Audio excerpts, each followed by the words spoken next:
Wagwan family, so today I'm gonna share with you how I make beef soup, and I made this one a little bit different. First, I wash it with white vinegar and some salt, season with my all-purpose seasoning and some green seasoning.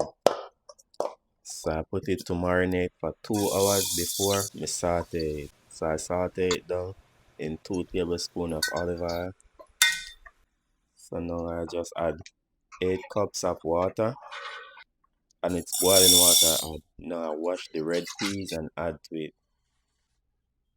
So I allow the peas to cook before I put the porridge on, and I put garlic, onion and some pimento. This is sweet potatoes, pumpkin, carrots, celery, corn. So I cut up all those stuff.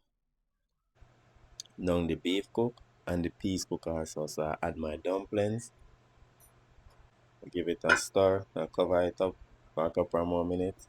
Then I add the sweet potato, the pumpkin, the carrot and the cocoa.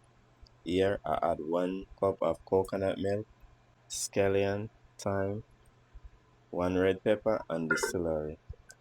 Now I cover it up, make it cook for 10 minutes before I add my soup powder mix. I give it a stir. Now it ready to serve, and I just serve me a bowl. Look how rich that is. Yeah man, nice and tasty.